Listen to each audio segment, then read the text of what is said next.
Bonjour, chronique littérature aujourd'hui, littérature fantastique, mais plus précisément, c'est d'une revue dont je vais parler. Plus, à savoir le numéro 31 du Visage Vert, soit celui daté de septembre 2019, qui fait 189 pages.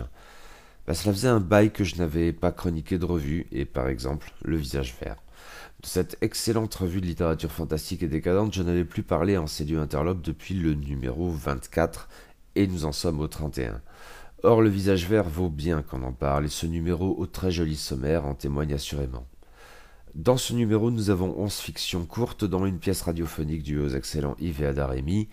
Il faut y ajouter un essai du toujours impressionnant Michel Murger. Commençons par là, allez. Du côté des loups, 5, garou et meneur de loups littéraires, viens, allons vivre avec les loups, s'inscrit dans une série au long cours dont j'ai raté les précédents épisodes. En même temps, cet article abondamment à noter un objet probablement plus précis que son titre à rallonge ne le laisse supposer, car les considérations tournant autour de l'historiographie, disons, de la bête du Gévaudan y occupent une place centrale. Cependant, au-delà, l'article envisage un certain nombre de cas de loups prédateurs, mangeurs d'adultes et d'enfants, en Europe occidentale essentiellement, et en s'appuyant le plus souvent sur de très obscures monographies d'histoire locale. On retrouve sans surprise, et avec un immense plaisir, dans cette étude, l'impressionnante érudition caractéristique des travaux de Michel Murger, même si pour le coup, elle a peut-être les défauts de ses qualités. J'ai parfois eu l'impression que l'auteur plaçait peu ou prou toutes ses sources au même niveau, tout en considérant que, dans cette perspective historiographique, c'est une approche qui peut se tenir. Ajoutons aussi que l'article a une dimension vaguement partisane peut-être. Pour Michel Murger semble-t-il, à moins qu'il ne s'agisse de littérature, les cas de prédation à l'encontre d'humains sont largement attestés et bien plus que ne le prétendent des écologistes désireux de réintroduire l'animal croque-mitaine par excellence ici ou là. Il ne semble guère porter ses militants dans son cœur, à en croire quelques menus pics éparses. C'est peut-être ici en fait que la tendance à mettre toutes les sources sur un même plan me paraît plus particulièrement problématique. Les archives, au fond, pouvant susciter les mêmes périls à cet égard que l'internet saturé de fake news, etc., que l'on vilipende à bon droit à ce propos. Mais le problème n'est pas si inédit qu'on le prétend parfois, ce sont ses proportions qui le distinguent. Michel Murger est sans doute un chercheur trop accompli pour tomber dans ce navrant panneau, heureusement. Il y a quand même de gros délires dans le tas de ses sources, et comme l'auteur l'analyse pour le coup très judicieusement, des biais politiques, philosophiques, religieux et moraux qui déforment les comptes rendus et leur confèrent une portée allant bien au-delà du simple fait divers sordide. Et l'étude de ces biais figure parmi les éléments les plus saisissants de cette communication, et peut-être les plus susceptibles d'extrapolation contemporaine. Car avec ces menus bémols demeure une belle somme d'érudition très pointue mais aussi très stimulante et tout à fait passionnante, Michel Murger égal à lui-même. Mais cet article, hors notice bien sûr, est la seule non-fiction de cette 31e livraison du Visage Vert. Le reste consiste en nouvelles généralement assez courtes, s'il y a quelques exceptions notables, et comme souvent dans cette revue, on alterne auteurs français et étrangers, mais aussi et peut-être surtout actuels et plus anciens, dont certains sentent passablement la poussière, tandis que les noms connus sont mêlés d'autres bien davantage obscurs. Commençons par les vieilleries, et évacuons d'emblée la seule vraie fausse note en ce qui me concerne de ce numéro, à savoir Le Mendiant, conte fantastique, très poussive nouvelle d'un très obscur auteur du nom de Pascal Mulot. Rien à voir avec le bassiste de toute évidence. La plume de plomb et le rythme mal assuré du récit en rendent la lecture pénible, et il y a trop d'exemples plus enthousiasmants de cet archétype du cauchemar forestier dans la littérature fantastique, je vous reparlerai prochainement d'Algernon Blackwood, pour justifier véritablement que l'on sorte ce conte maladroit de son carton. Par chance et sans vraie surprise, le reste est autrement convaincant. Ainsi, la chinoiserie de Sophus Boditz, tout est dans le titre, ou presque, et un lecteur chinois en ferait peut-être une attaque cardiaque, mais ce conte au faux air de fable et pour le coup dépourvu de tout élément fantastique s'avère très amusant, une aimable satire que l'on lit le sourire aux lèvres. On atteint tout de même un tout autre niveau avec N, un conte inédit du grand Arthur Machen.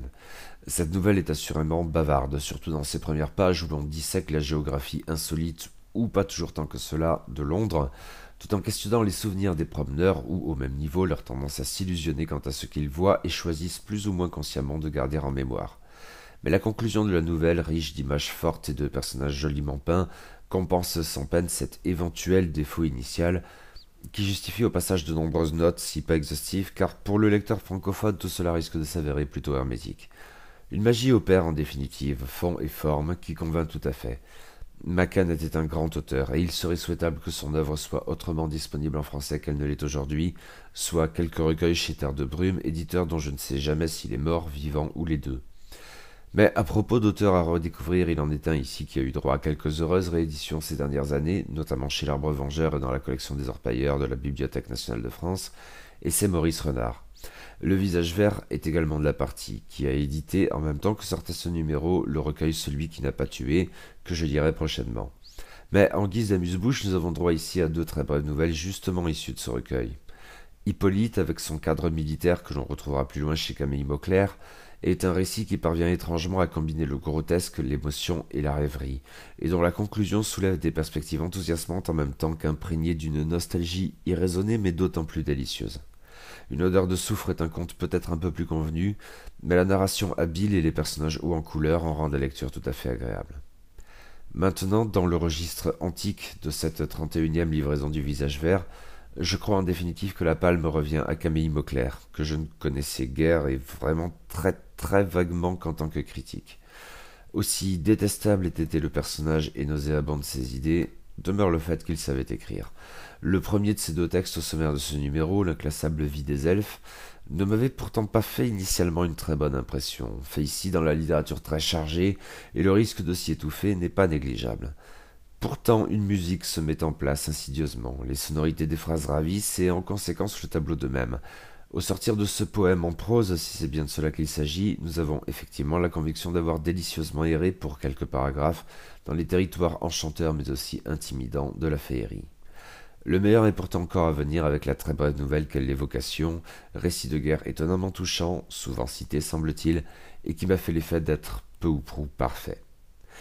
Et côté auteur contemporain, la récolte est peut-être plus inégale, si aucun de ces textes n'est le moins du monde déshonorant. Encore une fois, le conte fantastique de Pascal Mulot est en ce qui me concerne la seule fausse note de ce numéro. Je dois toutefois confesser ne pas penser grand-chose de deux d'entre eux, et tout d'abord de quelques aspects de la cosmogonie et de la géographie du fleuve, considération sur sa grande encyclopédie, d'Yves Le Thor, qui s'inscrit dans un ensemble plus vaste aux allures de projets démiurgiques. Typiquement, en fait, le genre de projet littéraire qui devrait me botter. Je crains d'être passé totalement à côté de ce court texte, d'une prose que je devine très poétique, mais qui ne m'a jamais vraiment touché. L'île morte de Pascal Malos est un récit plus classique qui puise dans divers modèles gothiques, décadents ou symbolistes, ce qui lui confère comme un parfum d'anachronisme pas désagréable. Mais j'en ai trouvé le style inégal, et le récit un peu trop convenu, un peu trop médiocre en somme, je suppose. Les effigies de Mark Valentine m'a davantage parlé. Là encore, on ne réinvente pas l'eau chaude, hein, loin de là. Mais la narration est habile et les images saisissantes, même quand la conclusion s'avère étonnamment prosaïque, ou du moins c'est l'impression qu'elle m'a fait. Qu'importe, cela fonctionne très bien. Mais côté auteur contemporain, la palme revient sans surprise aux excellents Yves et Ada Rémy. Transsibérienne d'Armen Bertossian n'est pas une nouvelle à proprement parler, mais l'adaptation inédite sous forme de pièce radiophonique d'une nouvelle inédite, elle aussi, titrée Le piano de Bertossian, sonate fulminante pour 10 bourreaux et 88 esclaves. Quel titre! Le couple d'auteurs y met en scène une émission de radio très typée France Culture, où des musicologues devisent agressivement à propos de l'œuvre d'un compositeur soviétique qui prisait beaucoup le train. La scène est parfois cocasse et je suppose que les écrivains s'amusent bien à démonter l'office même de critique. Mais enfin, la destinée de Bertossian suscite des images fortes et une ambiance très particulière s'instaure qui conduit le récit jusqu'à une conclusion fantastique marquante. Le texte bénéficie aussi de l'érudition musicale des auteurs dont la passion est sensible et le résultat s'avère tout à fait séduisant. On n'atteint certainement pas le niveau des soldats de la mer, mais cela n'est en rien un reproche, tant le niveau de ce recueil le place dans une catégorie qui lui est propre. Mais cette pièce fait plus que convaincre, elle enchante et ravit. Bonne pioche donc, mais on n'en attendait pas moins des excellents époux Rémy.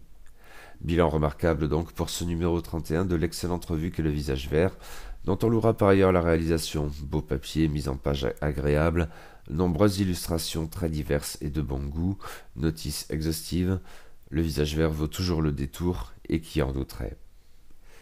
Voilà, c'est tout pour aujourd'hui. J'espère que cette vidéo vous a plu. Si c'est le cas et si vous voulez soutenir la chaîne, eh bien je vous en prie et merci d'avance si vous disposez de plusieurs moyens pour ce faire, qui sont les abonnements, les commentaires, les pouces, les partages, tout cela est bienvenu et merci d'avance et à la prochaine fois.